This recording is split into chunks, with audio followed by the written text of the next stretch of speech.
Umwami Yesu aramubwira ati, Marita, Marita, uriganyira wirushya muri byinshi, ariko ngombwa ni kimwe. Kandi Mariya yahisemo umugabane mwiza atazaba. Luka igice cya 10 umurongo wa 41.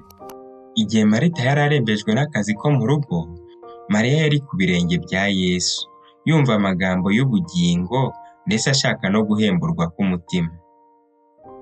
Natwe abantu benshi muri iki gihe tumeze nka Marita.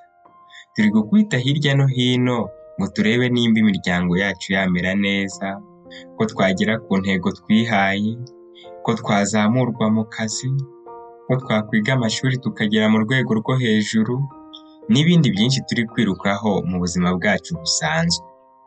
Uyu munsi njye nawe turabwirwa ngo runaka, uriganyira wirushya muri byinshi, ariko ngombwa ni kimwe. Ni uguhitamo umugabane mwiza utazanyagwa. Ubuzima bwo muri iyi minsi buradukomereye. Tubyukira muri shuguri ndetse tukazirirwamo, na nimugoroba tugataha tunaniwe. Ndetse bamwe na bamwe bajya babura n'umwanya wo kurya. Ibiduhuza byabaye byinshi: imbuga nkoranyambaga, amafilime, ibitaramo, ndetse n'ibiganiro biryoshye.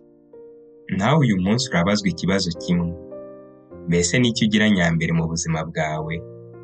Ese wibuka yuko Uwiteka ari we wakuremye kandi akaba ari we ukigutije ubugingo?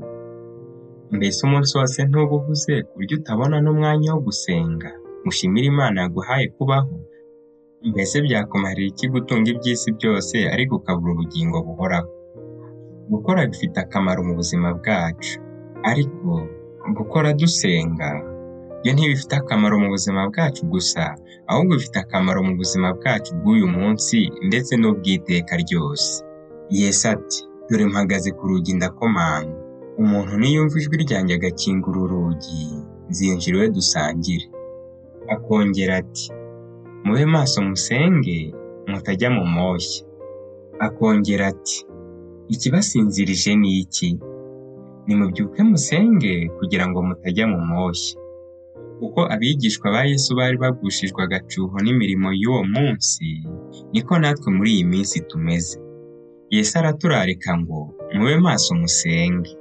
Nanone araduha ibyiringiro ati, ntimugahagarike umutima wo gushaka ibyo kurya n'ibyo kunywa, kandi ntimwiganyire.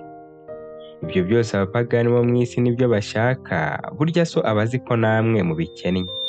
Ahubwo mushake ubwami bwe, kuko ariho ibyo muzabyongerwa. Luka igice cya 12 umurongo wa 29 kugeza wa 31. Dusenge. Data, hindura intambwe zacu, hindura intumbero zacu, hindure ndetse n'ibyo twibwira, maze tukugarukire mu izina rya Yesu. Amen.